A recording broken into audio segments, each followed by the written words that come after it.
ان کے چہرے پر شرمگی لالی پھیل گئی تھی۔ سب جان گئے وہ نام کس کا ہوگا۔ حامد بھائی بھی سنبھل کر بیٹھ گئے۔ کافی دیر سوچتے رہنے کے بعد بجیا گویا ہوئی۔ میری ہر خوشی آپ کی خوشی سے وابستہ ہے۔ نہ جانے اس مبہم سے جملے میں کیا تھا جو حامد بھائی کے چہرے پر کئی رنگ آ کر گزر گئے تھے۔ انہوں نے پرچی پڑھے بغیر ہی مٹھی میں لے کر مسٹ ڈالی۔ سب حیران ہوئے تو وہ ٹھہرے ہوئے لہجے میں کہنے لگے، میں نہیں جانتا اس میں کس کا نام درج ہے۔ میں تو صرف اپنی بیگم کے لیے کچھ کہنا چاہوں گا۔ آخر اس تقریب کے روح رواں ہم دونوں ہی تو ہیں۔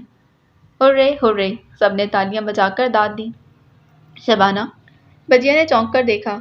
یہ لہجہ محفل میں تو انہوں نے کبھی اس نرمی سے نہیں پکارا تھا، اور اب تو تنہائی میں بھی ان کے کان ترس گئے تھے اس پکار کو سننے سے۔ شبانہ، تم ہی میری خوشی ہو۔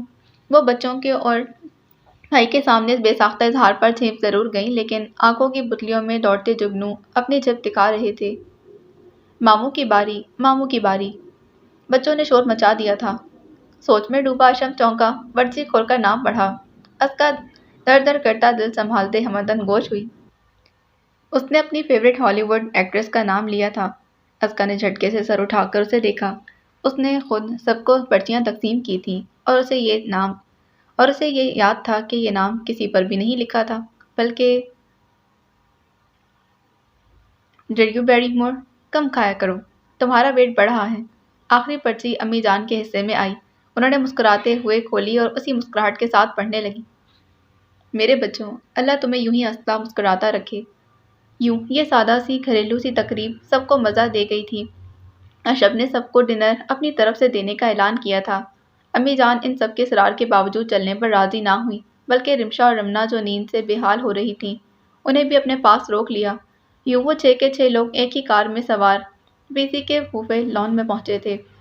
سب کے گفٹ ملنے کے بعد حامد بھائی کو شاید کچھ محسوس ہوا، اس لیے ڈنر کے فوراً بعد بچوں کو اشب اور اسکا کے ہمراہ جب خانہ ڈراپ کرتے ہوئے اپنی بیوی کو لے کر جیولر کی طرف چلے گئے۔ ابھی تک تو بہت چہک رہی تھی، یہ اچانک منہ کیوں سوج گیا؟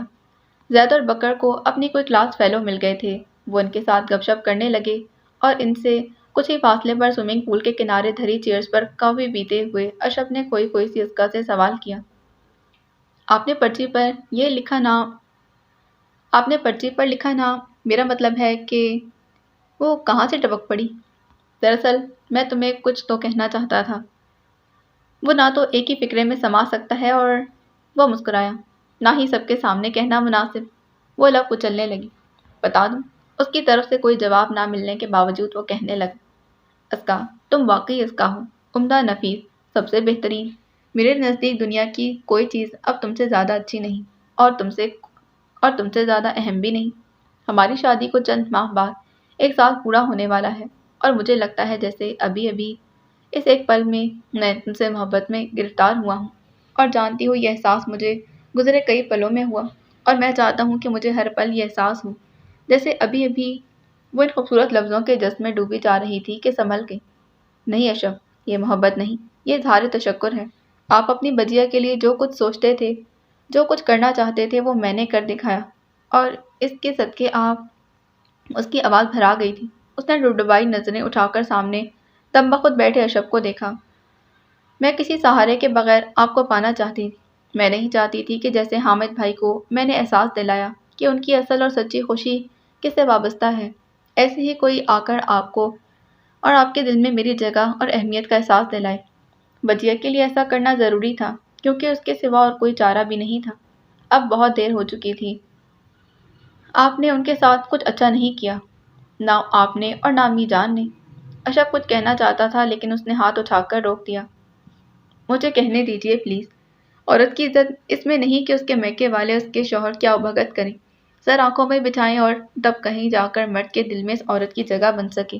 کیوں ایک مرد اپنی بیوی کو صرف بیوی کی حیثیت سے نہیں دیکھتا؟ ایک بیوی ہونے کے ناطے وہ اپنے فرائض ادا کر رہی ہے، اس کے بچوں کی اچھی تربیت کر رہی ہے، اس کی غمگسار وفادار ہے۔ کیا یہ سب کافی نہیں؟ کیا یہ ضروری ہے کہ بیوی کا پورا میکا ہی مرد کے حسب منشا ہو، اس کی مرضی کے مطابق چلے؟ آپ لوگ حامد بھائی کے تمام نخرے سہ کر جائز ناجائز فرمائشیں مان کر سمجھتے ہیں کہ بجیا کی قدر بڑھ جائے گی۔ آپ کا یہ خیال بھی غلط ہے۔ کہ اس عام سی پارٹی نے حامد بھائی کو سرتاپا بدل دیا۔ ہاں، عمر کے اس مرحلے پر آ کر ازدواجی زندگی کے گزرے کئی برسوں نے انہیں کچھ سوچنے پر مجبور ضرور کر دیا ہے۔ میں نے صرف موقع تلاشا ہے، ایک بہانہ فراہم کیا ہے۔ میں نہیں چاہتی تھی کہ ایک موقع، ایک بہانہ آپ کو میرے قریب لائے۔ میری خواہش تو یہ ہے کہ آپ میری وجہ سے میرے قریب آئیں۔ اس کی ساری بات سن کر اشرف نے ایک ٹھنڈی سانس بھری اور اس کے جھکے جھکے سر کو دیکھ کر کہنے لگا، اچھی لڑکی، تم اتنی اچھی اور صاف دل کی ہو۔ اتنے اچھے لوگ بدگمان کم ہی ہوتے ہیں، اس لیے تمہیں اپنی بات کا یقین دلانے کے لیے میں قسمیں نہیں کھاؤں گا۔ صرف اتنی سی درخواست کروں گا کہ بس ایک بار میری آنکھوں میں دیکھتے ہوئے وہ سن لو جو میں کہنے جا رہا ہوں، تم خود بخود یقین کر لو گی۔ اس کے لہجے کی بےقراری محسوس کر کے اسکا نے ناراض ناراض سی نگاہیں اچھائی تھیں اور شدر سی رہ گئی۔ عجب کے چہرے پر اتنا کچھ تھا، ان آنکھوں میں ایسے پیغام تھے کہ وہ ایک لفظ سنے بغیر ہی ایمان لے آئی تھی۔ مجھے اپنی غلطیوں کا بہت عرصے پہلے سے ہی احساس ہونے لگا تھا۔ تم دن بدن میرے دل کے قریب آتی رہی اور میں شرمسار ہوتا رہا کہ میں نے ایسا کچھ بھی تو نہ کیا تھا تمہارے لیے کہ تمہاری محبت کا حقدار ہوتا یا تم سے محبت کا دعویٰ کرتا۔ لیکن پھر میں نے سوچا کہ ابھی وقت ختم نہیں ہوا، معافی کے لیے بھی اور تلافی کے لیے بھی۔ کیا تم میرا یقین کرو گی کہ میں نے صرف تم سے اور تم سے ہی محبت کی ہے؟ میں تمہارے قریب صرف اور صرف تمہاری وجہ سے ہی آیا ہوں۔ بولو، یقین کرو گی؟ اس نے نظریں جھکا کر جواب دیا، ایسے نہیں، بس ایک بار مسکرا دو۔ وہ ہولے سے گنگنایا تو اسکا کھلکھلا اٹھی تھی۔ The end, so this was the end of novel ایک بار مسکرا دو۔ امید کرتی ہوں یہ کہانی آپ کو پسند آئی ہوگی۔ اگر آپ کو یہ کہانی پسند آئی ہے تو پلیز میرے چینل کو سبسکرائب کریں، ویڈیو کو لائک کریں اور کمنٹ کرنا ہرگز نہ بھولیں۔ ملتے ہیں ایک نئی سٹوری کے ساتھ۔ اللہ حافظ۔